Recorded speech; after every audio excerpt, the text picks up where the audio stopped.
Cause I don't give a fuck what you say. Yeah, I'ma do shit my way. So you can go kick rocks, I'ma stack bricks up, build what I want to make. Melanjutkan dari kisah sebelumnya, raungan dari dalam mulut Xiao Chen membuat hati Xiao Yan bergetar. Sebuah perasaan aneh mengalir dari garis keturunannya, menyebar ke setiap inci tubuhnya. Itu adalah kebanggaan kuno harga diri dari klan yang pernah berdiri di puncak benua. Meski kini telah menurun, kebanggaan itu tetap terkubur dalam darah mereka. Dahulu tidak ada yang berani menantang klan Xio. Bahkan klan Hun hanya berani bersembunyi seperti ular berbisa, menunggu lawan mereka melemah sebelum menyerang. Klan Xio yang sekarang tidak punya hak berbicara seperti itu. Ejek Pak Tua Hunmo. Matanya yang berbisa menatap tajam ke arah Xiao Chen yang menggenggam kapak darah raksasa.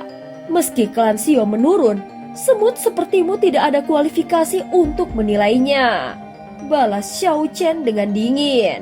Pada saat ini Xiao Chen melesat ke udara dan menghantamkan kapaknya seperti dewa yang hendak membelah dunia. Namun Hunmo hanya tertawa sinis.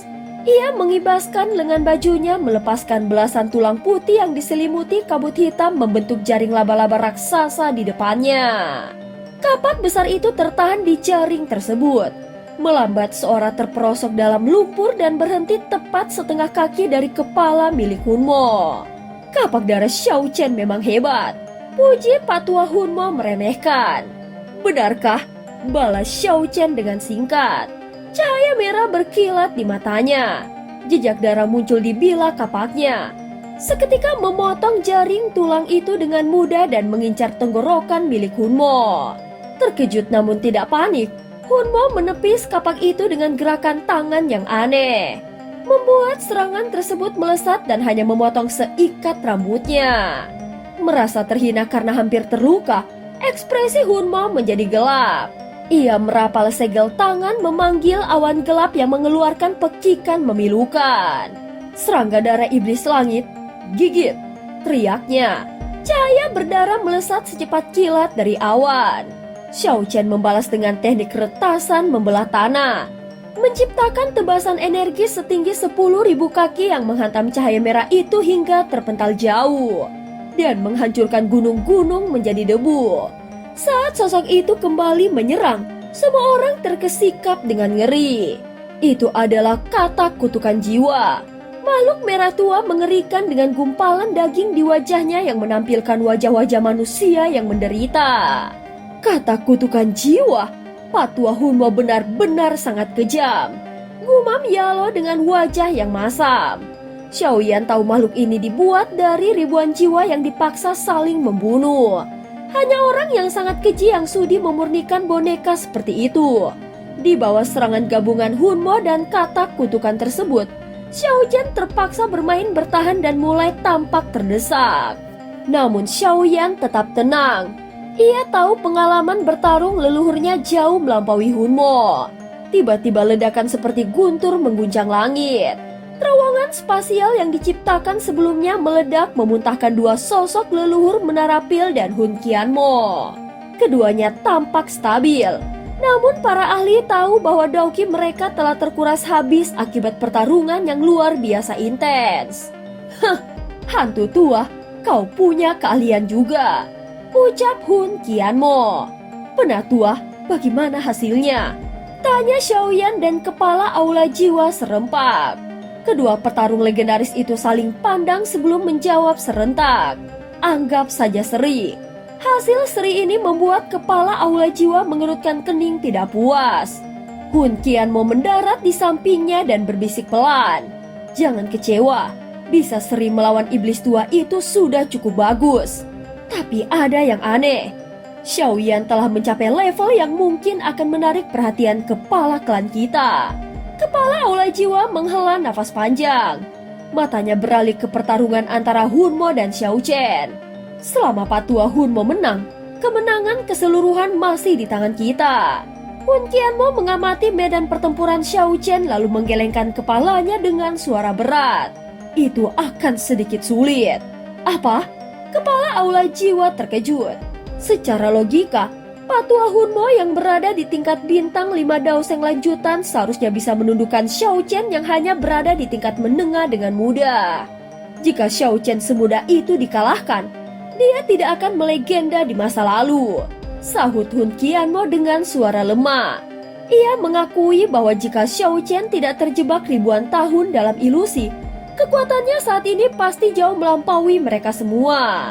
Kepala Aula Jiwa mengamati medan pertempuran dengan cemas. Di udara, Xiao Chen tampak terdesak oleh serangan gabungan Hunmo dan katak kutukan jiwa. Hantaman keras dari katak kutukan jiwa memaksa Xiao Chen mundur beberapa langkah. Saat dia mencoba menstabilkan posisi, Hunmo menyerang punggungnya dengan gerakan licik. Xiao Chen berhasil memutar tubuh dan menepis serangan itu, namun lengannya mulai mati rasa. Xiao Chen, seberapapun berpengalamannya dirimu, kekuatanku jauh di atasmu. Mengalahkanku hanyalah fantasi orang bodoh. Ejek Patua Hunmo sambil tertawa terbahak-bahak di atas kepala kataknya. Mundurlah sekarang sebelum kau dipermalukan di depan seluruh dunia. Xiao Chen tidak menjawab. Ia melayang di udara, wajahnya tetap kaku tanpa emosi. Tiba-tiba aura Daoqi yang menyelimutinya melemah drastis, seolah dia menghilang dari dunia ini. Namun tangannya mencengkram erat gagang kapak darahnya. Satu serangan, ucap Xiao Chen dengan tenang. Satu serangan akan menghancurkanmu, ucap Xiao Chen. Sombong, geram Hunmo yang langsung memperkuat pertahanannya hingga pusaran energi menyelimuti tubuhnya. Tiba-tiba langit berguncang. Awan gelap menggulung dan petir mulai menari liar. Saat kilat menyambar, aura Xiao Chen meledak dengan dahsyat. Semua orang terperangah. Aura Xiao Chen melonjak drastis dari tingkat menengah ke bintang 5 daoseng lanjutan, menyamai kekuatan Hunmo. Sial, bagaimana ini mungkin? Teriak Hunmo tak percaya. Xiao Chen tidak memberi waktu bagi lawannya untuk berpikir. Kapak darahnya mengayun membentuk busur aneh di langit, menciptakan garis merah tipis setebal ibu jari yang seolah membelah atmosfer menjadi dua. Semesta terputus. Merasakan aura kematian yang mendekat, Hunmo menjadi gila. Dalam keputusasaan, ia menekan kepala kata kutukan jiwa dan meneriakkan teknik terlarang. Melahap serangga kutukan. Makhluk mengerikan itu meleleh menjadi cairan darah kental yang langsung ditelan oleh Hunmo. Tubuhnya membengkak dan mengeluarkan gumpalan darah, memancarkan energi yang sangat kejam namun kuat. Ia lalu menyemburkan bola darah raksasa untuk menangkis garis merah darah dari kapak Xiao Chen. Ledakan itu menyelimuti seluruh pegunungan dengan cahaya merah pekat. Energi yang dilepaskan begitu mengerikan hingga mampu meratakan separuh gunung jatuh. Dari dalam pusat ledakan, 2 sosok terbang terpental dan menghantam gunung hingga akhirnya runtuh. Saat debu mereda, Xiao Chen dan Patua Hunmo muncul dengan kondisi yang sangat menyedihkan. Pakaian mereka terkoyak dan tubuh mereka berlumuran darah. Xiao Chen mendarat di samping Xiao Yan dengan nafas terengah-engah. Serangan tadi telah menguras seluruh kekuatannya. Di sisi lain, Patua Hunmo menderita lebih parah. Meskipun selamat karena menelan katak kutukan, efek sampingnya akan merusak jalur kultivasinya selama puluhan tahun ke depan. Apa kau baik-baik saja? Xiao Yan buru-buru memberikan pil obat pemulihan. Aku tidak apa-apa. Tapi pertandingan ini juga berakhir seri. Bisik Xiao Chen menyesal. Semua kini bergantung padamu di putaran terakhir. Yalo dan yang lainnya tertawa getir. 2 dari 3 pertandingan berakhir imbang secara tidak terduga. Di kubu lawan, kepala Aula Jiwa sangat tidak puas. Seri lagi, Patua Hunmo, kau benar-benar memalukan, ucap kepala Aula Jiwa. Kalau kau pikir itu mudah, coba saja sendiri, balas Hunmo dengan penuh amarah karena kehilangan katak kutukannya. Jika bukan karena strategi perang eselon atas ini, kita pasti sudah menghancurkan mereka sejak awal. Hun Qianmo menengahi perdebatan itu. Ia menatap Xiao Yan di kejauhan. Cukup, Hun Miseng, bersiaplah.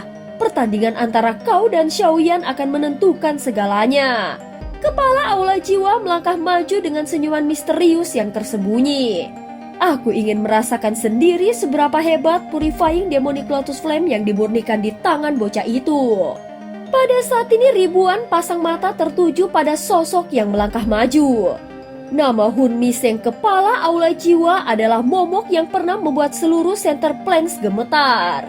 Meski ia sempat menghilang dari pandangan publik karena kultivasi yang panjang, reputasi ganasnya tidak pernah memudar.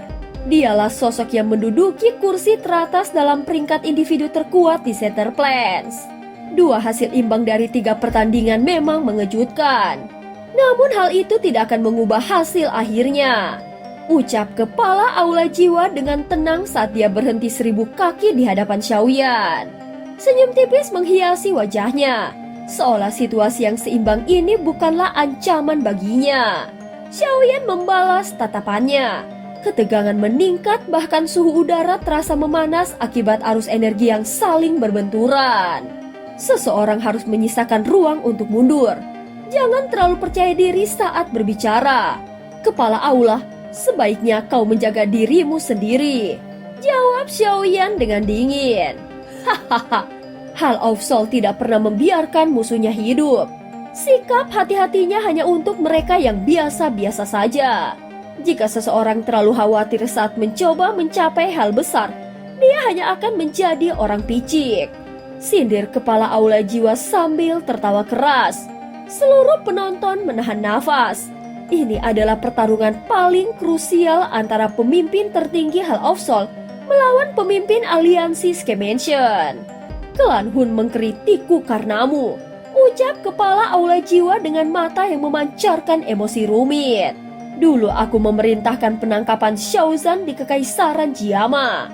Harusnya kita memusnahkan semua orang saat itu. Tapi aku sedang retret. Bawahanku yang lalai hanya menangkap ayahmu.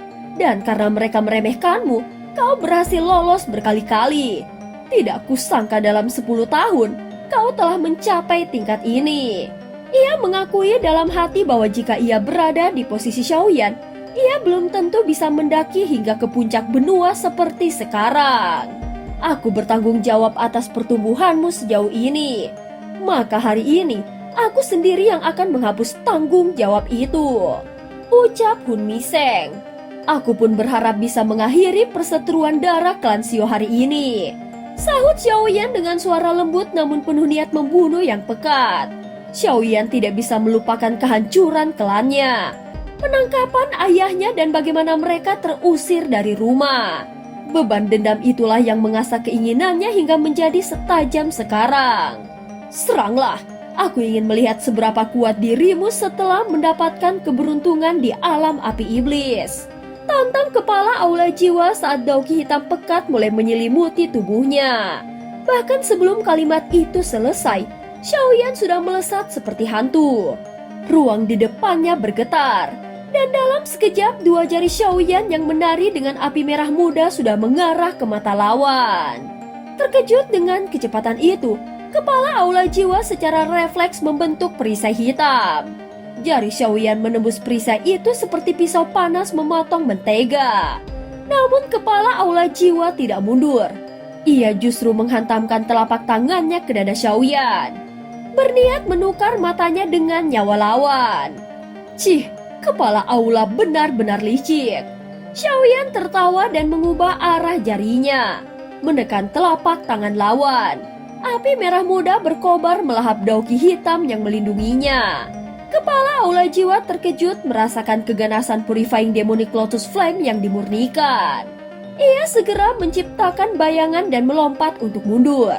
Di telapak tangannya terdapat luka bakar sedalam setengah inci yang kering tanpa darah, karena pembuluh darahnya telah hangus seketika.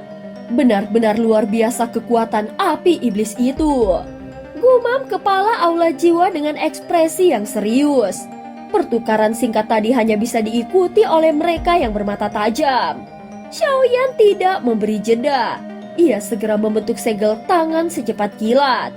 Sebuah sosok ilusi spiritual setinggi 10.000 kaki muncul membungkus tubuhnya. kemarahan ilahi musim semi kuning. Sosok ilusi itu meraung, melepaskan gelombang sonik spiritual yang menghantam dengan kecepatan cahaya. Xiaoyan, orang lain mungkin takut pada teknik jiwamu, tapi tidak denganku, teriak kepala aula jiwa. Ia melepaskan teknik 10.000 jiwa yang menyembah. Ribuan ilusi spiritual muncul berlutut di sekelilingnya, memancarkan gelombang sonik balasan yang membentuk panah tajam. Seketika benturan dua gelombang sonik spiritual itu membuat pegunungan bergetar. Penonton yang lemah memuntahkan darah dan terpental karena fluktuasi spiritual yang dahsyat. Xiaoyan mengerutkan keningnya. Ini pertama kalinya ia melihat teknik jiwa yang mampu menandingi kemarahan ilahi miliknya. Ia baru menyadari bahwa jiwa lawannya juga telah mencapai tingkat surgawi sempurna. Dengan kekuatan Daoqi di tingkat bintang 5 Daoseng menengah. Meskipun kekuatan spiritualmu hebat, kau tidak akan bisa mengalahkanku hanya dengan itu, ucap kepala aula jiwa setelah menepis sisa gelombang sonik. Xiaoyan terdiam. Ia memuntahkan api merah muda yang membuat pepohonan di sekitarnya langsung menjadi abu karena panas yang luar biasa. Ini pertama kalinya aku menggunakan api teratai iblis yang dimurnikan secara penuh melawan lawan. Semoga kau tidak mengecewakanku, ucap Xiaoyan dengan senyum dingin.